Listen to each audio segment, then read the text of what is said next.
I'm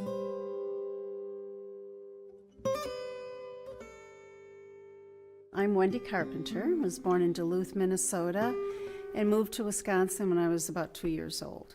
And grew up in a really quaint little area called Bay Settlement, about 7 miles away from Green Bay. Living on a farm, but my father wasn't a farmer. Those days living on a farm, and I was fortunate, my parents also had a lake cottage, connected me very much to nature. And that's a big part of my artwork now, still today. I feel like art picked me instead of me picking art. My grandmother worked a lot with textiles, and so I grew up quilting and sewing with her. I left my parents' house in my senior year. I transferred to an alternative high school and then went to Florida. I spent the winter there, came back, and finished at this alternative high school, continued at a state college for 2 years in Washington, Olympia, Washington, and spent a winter internship through the University of Wisconsin at Taos, New Mexico, and then moved back here and finished my bachelor's degree at UWGB.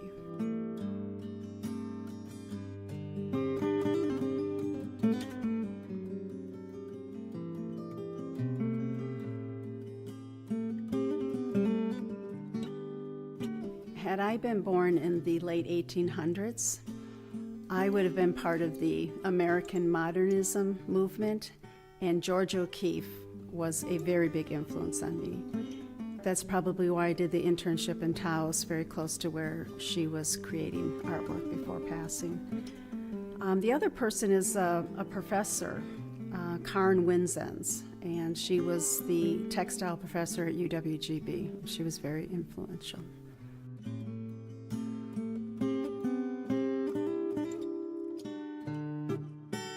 I work in a expressionism style.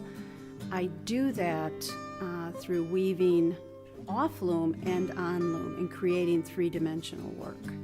Many weavers work in a two-dimensional flat work, and mine is using armatures and sculpture work. My sculptural work is more of a concept. I love capturing the emotion and power of objects or people or cultural differences.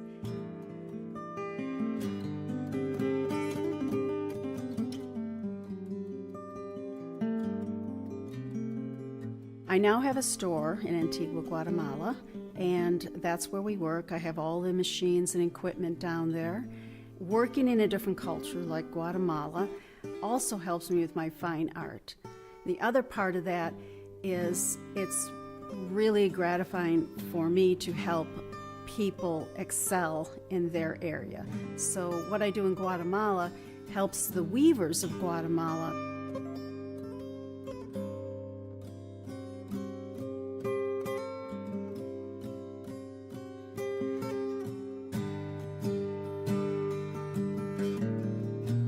It's my hope that when people are viewing my artwork, it will evoke some sort of feeling or a memory, or maybe invite a inspiration and something that they can take with them.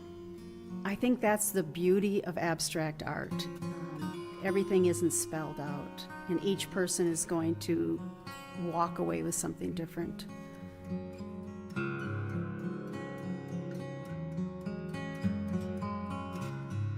I like to work on a large scale, and I want to either represent a cultural style, lifestyle, or abstracting the natural world, or making a statement about society and the direction that we're taking.